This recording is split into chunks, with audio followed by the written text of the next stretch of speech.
বেনপাৰ্টিৰ গীতৰ জোৱাৰৰ প্ৰধান শিক্ষক মুকুন্দ চহৰীয়াৰ বিদায় সম্বৰ্ধনাৰ মাজত চাওক এক আৱেগ অনুভূতিৰ মাজত ছাত্ৰ-ছাত্ৰী, অভিভাৱক আৰু শিক্ষকৰ কান্দোনৰ এক ভিডিঅ' ফুটেজ। ২৯ নৱেম্বৰ দিনটোত দৰং জিলাৰ ২ নং অতুলা প্ৰাথমিক বিদ্যালয়ৰ মহান প্ৰধান শিক্ষক মুকুন্দ চহৰীয়াৰ বিদায় সম্বৰ্ধনা। উল্লেখযোগ্য যে মকবুলজ্যোতি উন্নয়ন পৰিষদৰ উদ্যোগত আৰু বৃহত্তৰ বৰবাগান ৰাইজৰ সহযোগত বিদ্যালয়খনৰ প্ৰাংগণত অনুষ্ঠিত হয় উক্ত সম্বৰ্ধনা সভা। বিদায় সম্বৰ্ধনা সভাৰ প্ৰাক মুহূৰ্তত প্ৰধান শিক্ষকগৰাকীয়ে উৎসৰ্গা কৰা জুবিন গাৰ্গৰ সোঁৱৰণি তোৰণ শুভ উদ্বোধন কৰে সমাজসেৱক নজৰুল হুছেইনে। সুদীৰ্ঘ ২৮ বছৰ ধৰি ২ নং অতুলা প্ৰাথমিক বিদ্যালয়ৰ প্ৰধান শিক্ষকগৰাকীয়ে শিক্ষকতা কৰিছিল। বিদায় সম্বৰ্ধনা সভাত অগণন গুণমুগ্ধ ব্যক্তি, শিক্ষক, শিক্ষয়িত্ৰী, ছাত্ৰ-ছাত্ৰী, অভিভাৱক, অঞ্চলটোৰ ৰাইজ আৰু বিশিষ্ট সমাজসেৱকৰ লগতে ভালেকেইগৰাকী অৱসৰী শিক্ষক, শিক্ষয়িত্ৰী উপস্থিত থাকি সম্বৰ্ধনা জনায় মকবুলজ্যোতি উন্নয়ন পৰিষদ আৰু বিদ্যালয় পৰিচালনা সমিতিৰ সভাপতি মন্নাছ আলীয়ে। সভাত কলাইগাঁও উচ্চতৰ মাধ্যমিক বিদ্যালয়ৰ অৱসৰী সহকাৰী শিক্ষক প্ৰতাপ ভট্টাচাৰ্য, কলাইগাঁও প্ৰেছ ক্লাবৰ সভাপতি টংকেশ্বৰ বৰুৱা, বৰকলা পঞ্চায়তৰ সভানেত্ৰী বন্দনা ডেকা, কাউন্সিলৰ কৰিশ্মা ডেকা, কৰিৰালী শাখা সাহিত্য সভাৰ প্ৰাক্তন সভাপতি প্ৰসন্ন কুমাৰ ডেকাসহ কেইবাগৰাকীও বক্তাই বিদায়ী প্ৰধান শিক্ষকগৰাকীৰ বিদায়খনৰ ছাত্ৰ-ছাত্ৰীসকলক মানৱ সম্পদ গঢ়াৰ ওপৰত বক্তব্য আগবঢ়ায়। কৃতি শিক্ষক আলী হুছেইনৰ সভাপতিত্বত অনুষ্ঠিত হোৱা সম্বৰ্ধনা সভাৰ উদ্দেশ্য ব্যাখ্যা আৰু আঁত ধৰে বিদ্যালয়খনৰ প্ৰাক্তন ছাত্ৰ তথা নেমজোৰ কেন্দ্ৰীয় সভাপতি জিয়াৰুল হকে। কলাইগাঁৱৰ পৰা ভুৱন বনিয়াৰ ৰিপৰ্ট, AIN লাইভ। মনত এনেকুৱা ভাৱ হৈছে যে মই এনেকুৱা পুণ্যতা কাম কৰিছোঁ, এই পুণ্যতাৰ ফলত আজি মই ইমানখিনি মানুহৰ মই সমাদৰ লাভ কৰিছোঁ আৰু তাতকৈ মোৰ আৰু সুখ নালাগে। সেয়ে মোৰ যথেষ্ট সুখ বুলি ধৰি লৈছোঁ।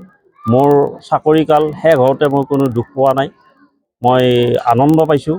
সকলোৰে মৰম চেনেহ যিখিনি পাইছোঁ সেয়ে মোৰ যথেষ্ট মৰম পাইছোঁ, এয়ে মোৰ যথেষ্ট। বিদ্যালয়খনত যিহেতু এতিয়া এজনে শিক্ষক আছে, ছাত্ৰ-ছাত্ৰী ইমান আছে, আপুনি ইমান বছৰ অভিজ্ঞতা হৈ আছে, কি ক'ব চৰকাৰক বা বিভাগক? মই বিভাগক এইটোৱেই ক'ম যে যিহেতু শ্ৰেণীটো সকলো শ্ৰেণীতে ছাত্ৰ-ছাত্ৰী আছে, গতিকে এই 5টা শ্ৰেণীত এজন শিক্ষয়িত্ৰী বা শিক্ষকে কোনো কাম কৰিব নোৱাৰে। গতিকে ইয়াতে নিশ্চয় প্ৰতিটো শ্ৰেণীৰ এগেইনষ্টত এজনকৈ শিক্ষক দৰকাৰ। সেয়ে চৰকাৰৰ ওচৰত মোৰ অনুৰোধ যাতে ভৱিষ্যত প্ৰজন্মৰ কাৰণে লক্ষ্য ৰাখি যাতে আমাৰ ইয়াতে শিক্ষক নিযুক্তি দিয়ে, তাৰ কাৰণে মই টানি অনুৰোধ জনাম। আজি অনুভৱটো কেনে হৈছে আপোনাৰ? আজিতো আপোনাৰ বিদায় সম্বৰ্ধনা হয়, আজি 28টা বছৰ আপুনি কেনেকৈ হেৰি কৰিলে, আজি শেষ অনুভৱটো কেনেকুৱা হৈছে? অনুভৱটো কেনেকুৱা হৈছে? অনুভৱটো মোৰ ঠিকে আছে যে মই ল'ৰা ছোৱালীক ঠিকে মই শিক্ষাদান কৰিব পাৰিছিলোঁ আৰু সেইকাৰণে মোক গোটেই ৰাইজে মোক আদৰি লৈছে, ৰাইজে সন্মান দিছে। ল'ৰা ছোৱালীয়ে মোৰ ওচৰত আহি ভালকৈ ব্যৱহাৰ কৰিছে, মোৰ সুখ দুখৰ ভাগি হৈছে। গতিকে মই যথেষ্ট সুখী মই এই ক্ষেত্ৰত। সেই কথা আপুনি অভিভাৱকসকল বা ল'ৰা ছোৱালীসকলক বৰ্তমান যিটো উন্নত শিক্ষাবিলাক আহি আছে, অলপ কঠিন হৈ আছে, আপুনি কি আহ্বান জনাব মান সম্পদ কৰাৰ ক্ষেত্ৰত?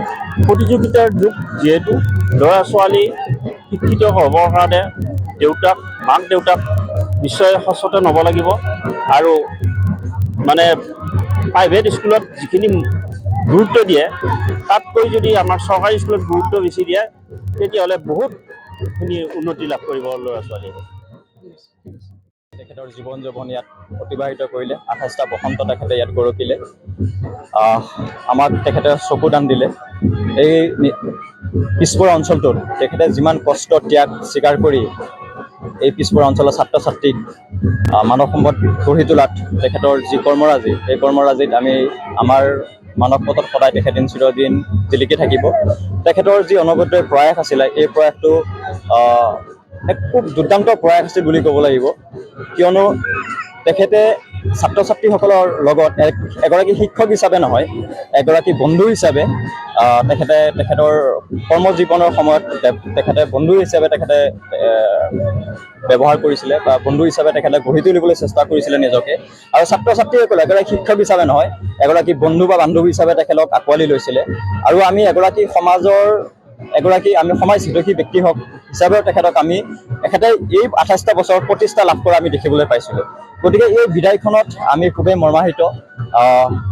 প্ৰভু ভগৱন্তৰ ওচৰত এটাই কথা আমি প্ৰাৰ্থনা জনাম, এই সমগ্ৰ অঞ্চলবাসী কণ কণ ল'ৰা ছোৱালীৰ সৈতে প্ৰভু ভগৱন্তৰ অনাগত দিনত তেখেতক সুস্বাস্থ্য দীৰ্ঘজীৱী কৰি ৰাখক।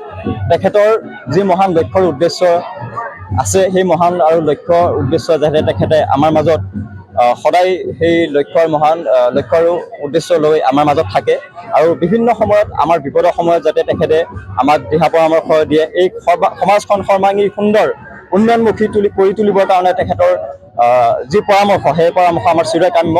গতিকে আজি আৰু আমি বিশেষ ক'বলৈ নাই, আমি সকলোৱে ভাবুক হৈ আছোঁ। সৰহশেষত এটা কম, প্ৰভু ভগৱন্তই তেখেতক সুস্থ শৰীৰে আৰু দীৰ্ঘজীৱী কৰি ৰাখক।